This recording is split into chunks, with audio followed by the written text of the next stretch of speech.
په خوب کې خرار کول یا قفسه کېناستل. ځینې خلک وایي یاره په ما باندې په خوب کې قفسه ناسته وه او زه ډېر زیات په عذاب کړم، ما ډېر زیات زورونه کول خو ځان مې نه شو خلاصولی، ما چغې وهلې خو د خولې نه مې اواز نه ختلو، ما لاس او خپې وال خو نه وهل کېدل، قفسه را باندې ناسته وه، ډېر تکلیف یې راله راکو.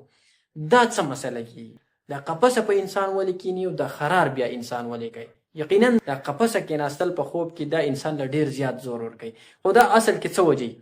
ګوره دا اصل کې دا وجه ده کله چې انسان غلط اوده شي، یعنې مطلب دا دی چې دا انسان سیده څملي داسې مخې بره دی، خپې غځولي دي، دغه شانته کې پروت دی.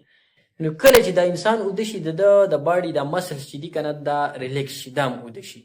نو چې د دې انسان د باډي دا مسلز اوده شي نو د دې انسان دا ژبه هم اوده شي. دا ژبه چې اوده شي نو دی خو مخامخ داسې پروت دی، ستوني ستق چې ورته وایي مخامخ. نو د ده دا ژبه چې کله اوده شي دا لاړه شي دننه. دا مرۍ چې ده د ایروی په کوم ځای باندې چې موږ اکسیجن اخلو او بار کوو، دا ژبه عقل ته لاړه شي او بند دی. اکسیجن بند شي، چې دا اکسیجن بند شي معمولي لږ داسې لار پاتې شي کولاو، په هغه کې دننه بیا د هوا پاس کېږي نو دا خوځېږي، وایبریشن پیدا کوي. د دې د وجې نه انسان په خوب کې خرار سټارټ کړي. صحیح ده؟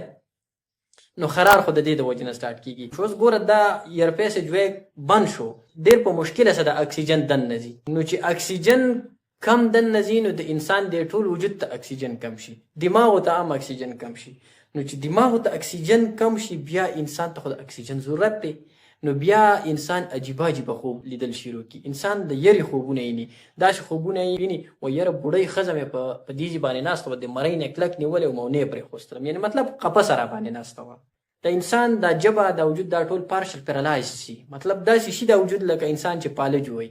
نو دا ژبه دننه تلې ده، انسان خبرې هم نشي کولی، چغې هم نشي وهلی. نو دا انسان کوشش کوي چې یاره زه خبرې وکړم، خو دا خبرې نشي کولی، دا چغې نشي وهلی. دا انسان کوشش کوي چې زه لاس او خپې ووایم خو نه والی کېږي. ولې چې دا وجود داسې شي لکه پارشل پیرالایز، انسان ته چې پالج شوی داسې د انسان خپې او لاس کار نه کوي.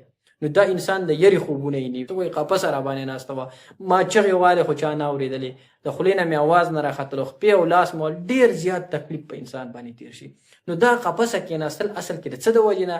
دا کله چې انسان غلط سملي داسې سیده مخامخ نو دا اکسیجن چې دی که نه دا کم شي، دماغو ته کم شي، بیا د ویرې خوبونه انساني او خرار کوي. دې ته ویلی کېږي سنورینګ. نو ځکه نبی علیه السلام وایي صحیح طریقه د خوب، سنت طریقه د خوب چې دا هغه په ښي اړخ باندې په یو سایډ باندې څملاستل دي. کله چې انسان په ښي اړخ باندې څملي په یو سایډ باندې نو دا انسان بیا نه خرار کوي او دا انسان نه بیا په ده باندې قفسه کېني.